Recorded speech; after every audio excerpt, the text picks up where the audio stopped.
আসসালামু আলাইকুম।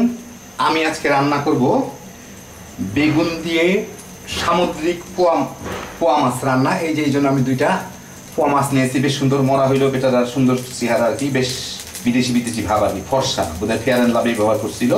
যাই হোক, আমি এখন একটা পাত্রের মধ্যে তেল গরম করে তার মধ্যে একটু পেঁয়াজ রসুন দিব।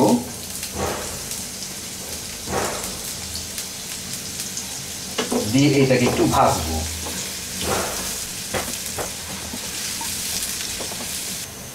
পেঁয়াজগুলা এইরকম হইলেই আমি এর মধ্যে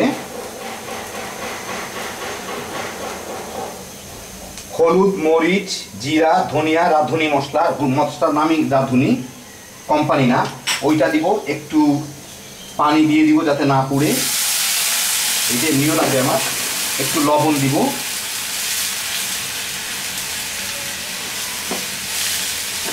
দিয়ে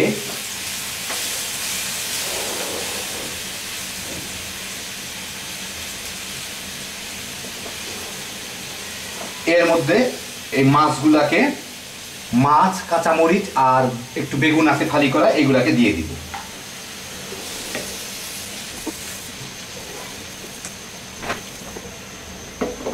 দিয়ে এইটাকে এখন আমি একটু ঢেকে দিব।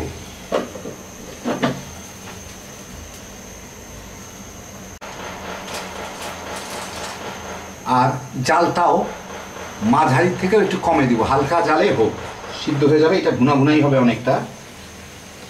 থাক, এই 2-3 মিনিট পরে জাস্ট মাছগুলাকে উল্টা দিব, দুইটাকে।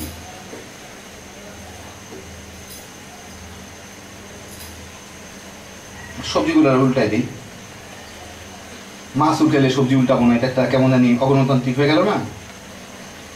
কেউ উল্টাবে না, তা হবে না, তা হবে না। বাস, এবার আবার ঢেকে দেব।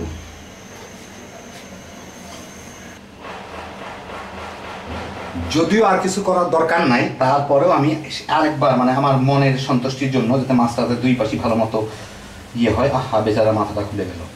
আর একবার উল্টাই দেব। ইস, মাথাটা খুলে কত যে খারাপ একটা জিনিস হলো।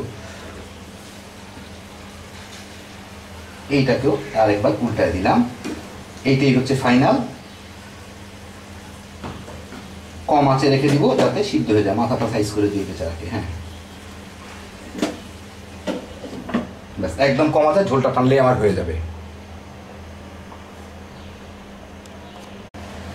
এই মিনিট 2 পরেই চুলাটা বন্ধ করে দিব। এই হয়ে গেল আমার সামুদ্রিক পোয়া মাছ রান্না।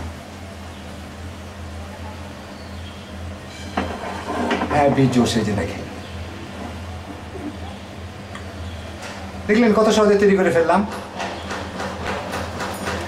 আল্লাহ আপনাদের সবাইকে ভালো রাখুন। ইনশাআল্লাহ আবার দেখা হবে। আল্লাহ হাফিজ।